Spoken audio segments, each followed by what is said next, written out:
Olá, sejam bem-vindos! Hoje, a nossa missão é desvendar o Bitcoin, essa tecnologia que está na boca do povo, mas que, convenhamos, muita gente ainda não entende direito. O nosso objetivo aqui é bem simples, deixar o barulho de lado e ir direto ao ponto para entender o que é o Bitcoin e como ele realmente funciona. A gente ouve de tudo por aí, né? Ah, é o ouro digital, é a moeda do futuro. Mas, sinceramente, esses apelidos às vezes mais confundem do que ajudam.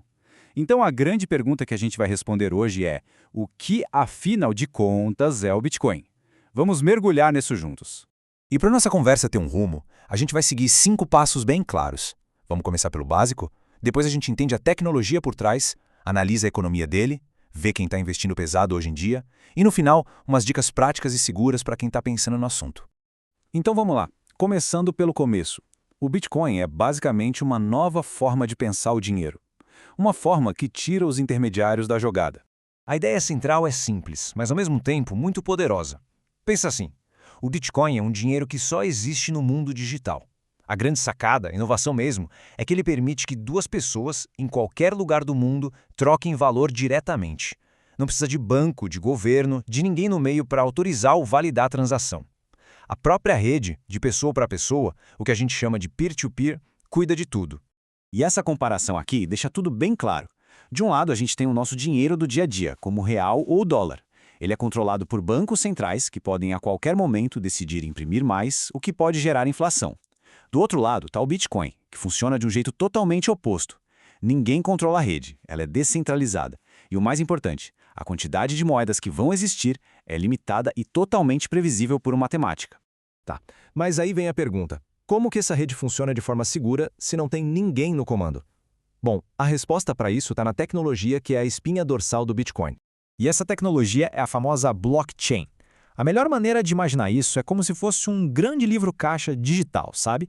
Só que esse livro é público e compartilhado entre milhares de computadores no mundo todo. Cada página desse livro é um bloco, que guarda um monte de transações. E assim que uma página é preenchida, ela é tipo selada com criptografia e ligada na página anterior, formando uma corrente. O ponto-chave aqui é que essa corrente é imutável.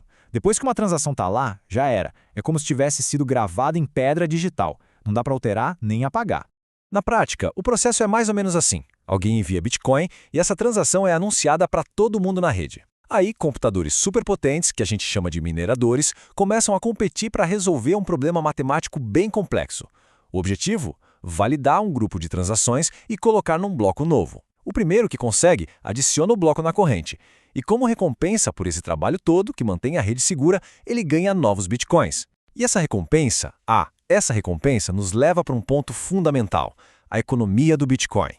Diferente do dinheiro que a gente conhece, as regras do Bitcoin não são decididas por um comitê de pessoas. Elas estão escritas no código. E este código tem um princípio que é a base de tudo: a escassez. Guarda bem esse número, 21 milhões. Esse é o número mágico. O código do Bitcoin determina que só poderão existir no máximo 21 milhões de unidades, nenhuma a mais. Ponto final.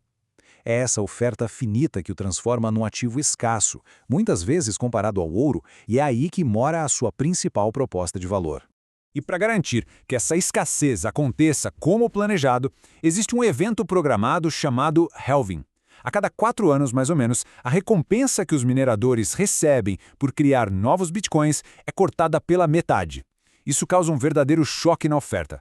A velocidade com que novas moedas entram no mercado diminui, tornando o ativo ainda mais raro. E esse gráfico aqui mostra o impacto do halving de um jeito espetacular. Essas linhas verticais marcam cada vez que o halving aconteceu. Repara só como, historicamente, logo depois de cada um deles, o preço do Bitcoin, que é essa linha preta, começou uma subida bem forte. Claro, o passado não é garantia de futuro, mas esse padrão que se repete mostra como essa redução na oferta tem sido um motor poderoso para o mercado. E esse ritmo de 4 em 4 anos, ditado pelo halving, acaba criando ciclos de mercado bem claros. Geralmente começa com uma fase de acumulação, quando os investidores mais espertos compram na baixa. Aí vem o bull run, aquela alta forte, euforia total. Depois, a distribuição, quando a galera começa a vender para realizar o lucro. E por fim, uma correção forte, o crash, que zera o jogo e prepara o terreno para o próximo ciclo. Só que tem um detalhe, esses ciclos não estão mais acontecendo isolados do resto do mundo. O cenário mudou, e mudou muito porque o Bitcoin deixou de ser coisa de nicho. Ele chegou com os 2 pés na porta do sistema financeiro global, a gente entrou na era institucional. Essa frase aqui, olha, ela resume perfeitamente o momento. A grande virada de chave agora é que não são só pessoas negociando, são empresas gigantes, fundos de investimento. E eles não estão só comprando e vendendo, eles estão colocando o Bitcoin nos seus balanços, tratando como uma reserva de valor estratégica, quase como um ouro digital mesmo, para se proteger das incertezas da economia. E tem vários motivos impulsionando isso. A aprovação dos ETFs de Bitcoin lá nos Estados Unidos foi um divisor de águas, porque abriu uma porteira regulada para o dinheiro das grandes instituições. Além disso, como a gente falou, empresas estão usando ele como reserva de caixa. E claro, com inflação e instabilidade no mundo todo, cada vez mais gente vê o Bitcoin como uma forma de proteção.